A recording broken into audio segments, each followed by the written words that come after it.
Hello everybody and welcome to Weston Farm. Today we're going to be talking about one of our products. This is what's the word? A shameless plug. It's just a sifter, a soil sifter that we're promoting today. And but what is a soil sifter? Soil sifter is a little device used to sift soil. And I know that may come as redundant to some, but just want to make sure that we get the message out there correctly. Um, so before we promote this product, I want to not just promote it, but explain how if you wanted to make it, you could make it. I mean, it's not rocket science. Um, but we're going to talk about why it's important to sift the soil. And this particular sifter right here is a 1/4 inch mesh, which you can get at the hardware store. And the problem with that is that they sell it by the roll, so you have to cut it. The measurement, I have one here, so let's take a look. The measurement on the side board is 10 3/4 of an inch. So 10 inches and 3/4 of an inch. Now that's the measurement that you have to cut all of them. So I wanted to give you that measurement before we talk about the importance of sifting soil. Now, granted, you don't have to sift your soil. A lot of plants do grow well, especially bigger plants. They don't mind the bigger wood chips and so on. In fact, for trees, that's probably one of the best things to put around them because they retain moisture. Now it has to be done carefully because sometimes the moisture can cause mold. So it's one of those things that we all learn over time, and for me, I haven't learned that part 100%. But one of the reasons to sift your soil is because sometimes you get particles that are not wanted, like glass or pieces of metal. They're not common, and is rare, but you could get that kind of material in your soil. Obviously, another reason is to remove those bigger particles for your smaller plants. The smaller plants, they benefit from less airspace between the particles. So when you have less airspace, that means that you're gonna have moist soil, which they can use to grow their roots. So that's the main benefit for smaller plants.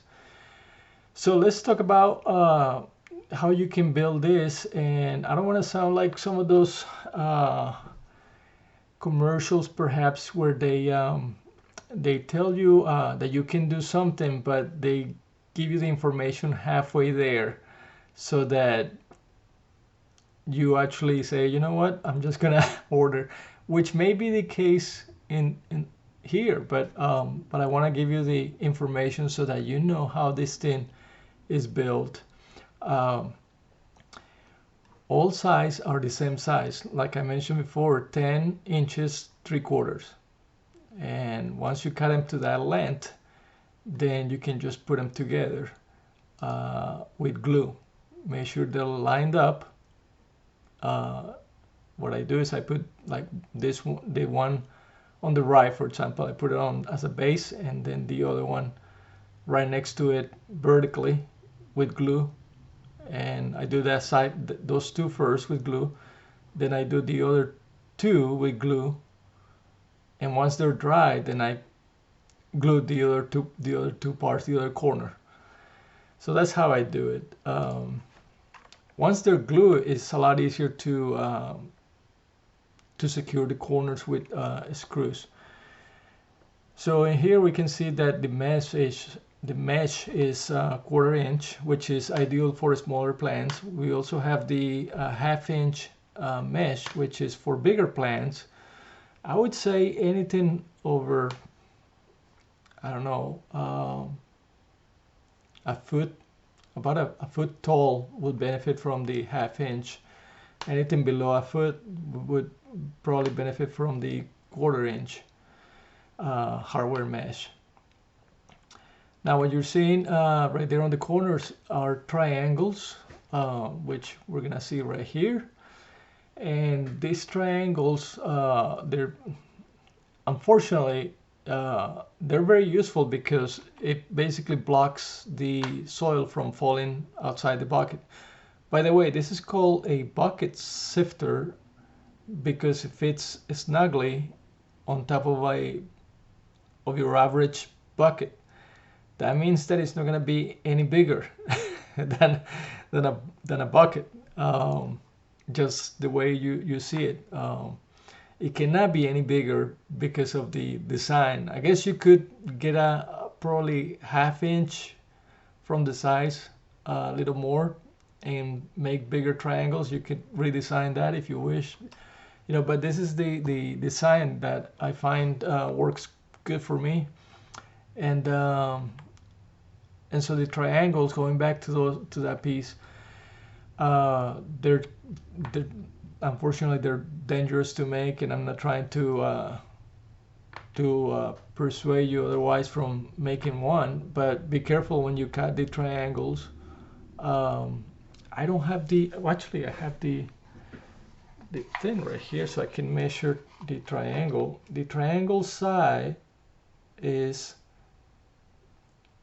2 inches, and wow, that's 15/16, 2 inches and 15/16 of an inch.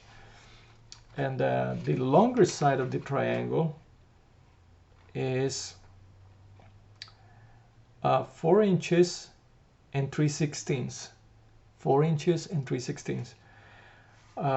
That's the measurement of the triangle. And for me, the way I did the cutting of the triangle to avoid the danger was to create a template on a 2x6, and then put a handle on one side of the 2x6, and on the other side basically I put wood around that triangle, or not that triangle, but a bigger piece of wood, so that I can cut it into the shape of the triangle, and all I have to do is put the bigger piece inside there snugly, and then turn it upside down, and it allows me to use the handle, so my hand is not close to the blade. I hope I explained that well. So that's how you do the triangles, and when I do triangles I do a bunch at a time, so that it's just I don't have to do that often. Now obviously you would, when I cut the mesh, I just overlay it on top of a sifter frame, and then I just leave a little bit on the borders. That's it. And then I cut it with one of those metal scissors. I'm not sure how they're called. And because it's glue already, the frame is glue, then I drill 2 holes. If you don't drill the holes, then you're gonna get a splinter, split wood right here on the corners. I'm moving the mouse and you don't see the mouse. Sorry about that. But then I use 1 inch 5/6 length screws. They're about this length. Sorry about that.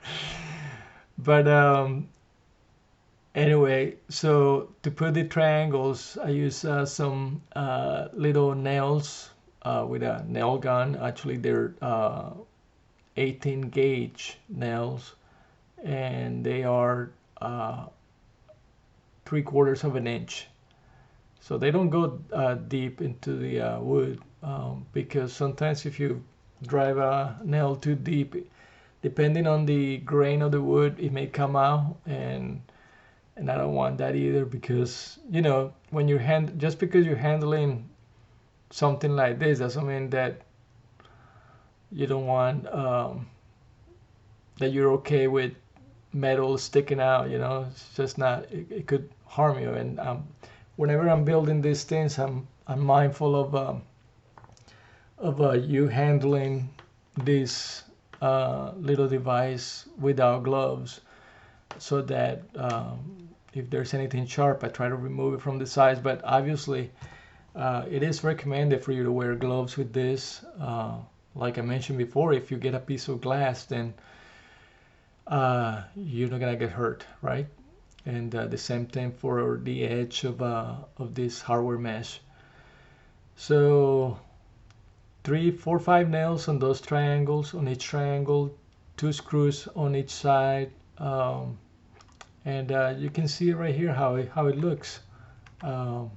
That's the top of it, and it's a little neat device for the farm, and that's what I wanted to promote today, hoping that you guys will give me lots of business.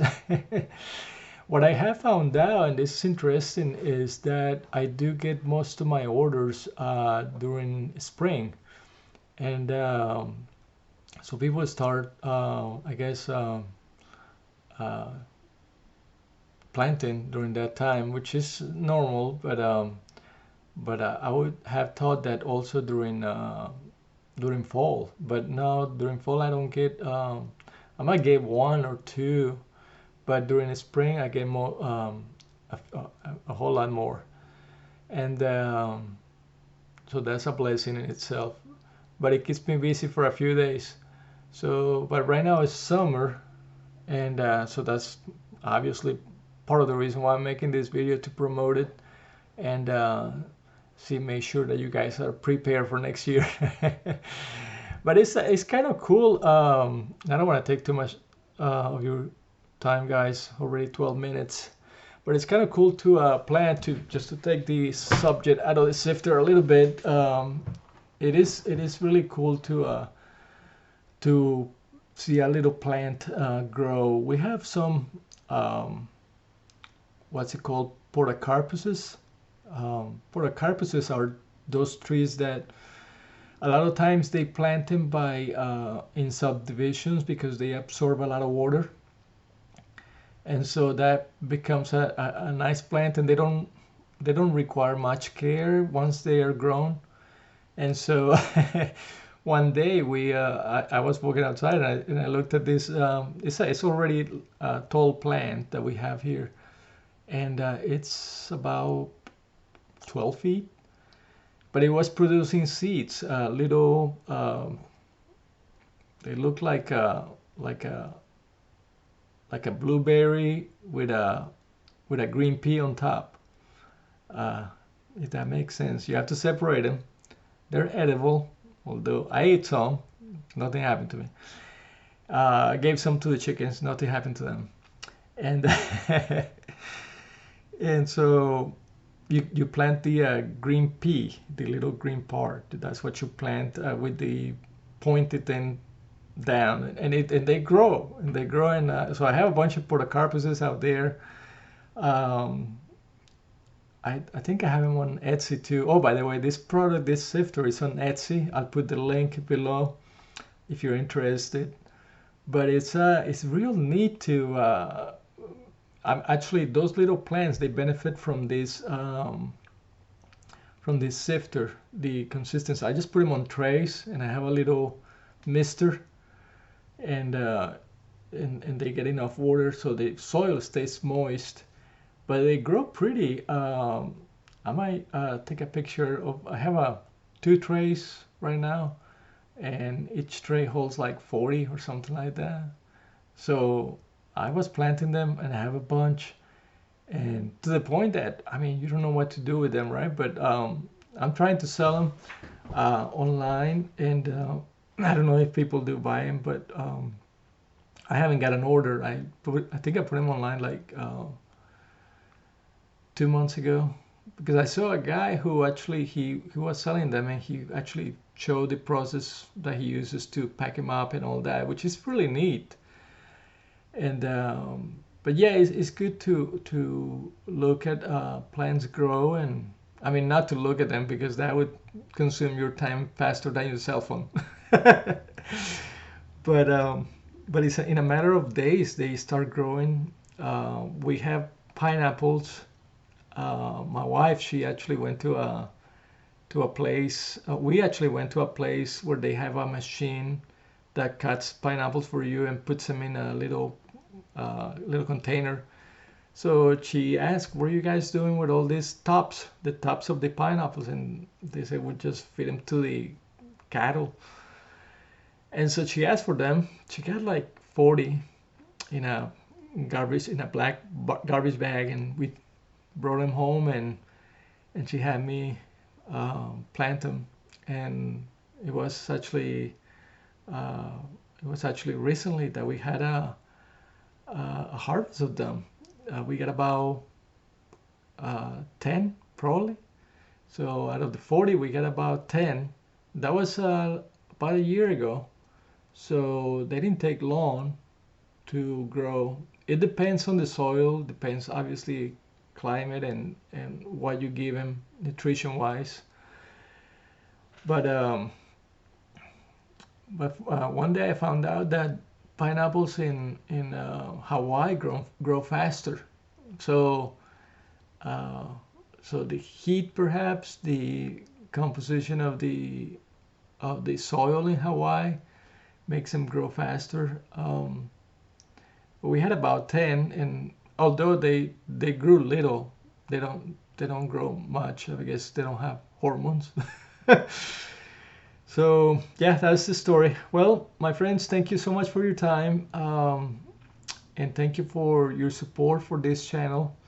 Hoping to start making these sifters, and I was using a different kind of wood, and I do apologize for my previous customers, because when you're starting a business, sometimes you don't have it down pat and you make mistakes, and sometimes, unfortunately, you send a product that is not up to the standard that you want it to be, and not on purpose all the time, but you think you're doing okay, you think you're doing right? But this product, the one that you're seeing right here, I decided to use the softer wood, and the process is more streamlined now. I think I have sold about 50 or 60, around that number of sifters online since I started back in like 3 years ago. Because it's a seasonal thing. But it's a good thing to have that as an income. And the way I think of it is that if I get other products, which I do have other products there, and then I can get what's it called, a customer base, then I can sell. I can have a more constant income. That's the word I was looking for. And I suggest the same for people. I mean, you have a product that you use.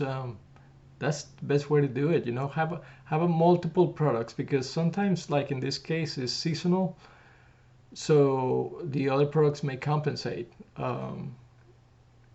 So that's that. Thank you so much again, and may the Lord Jesus bless you and keep you.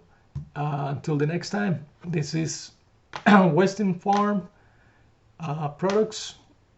Bye for now.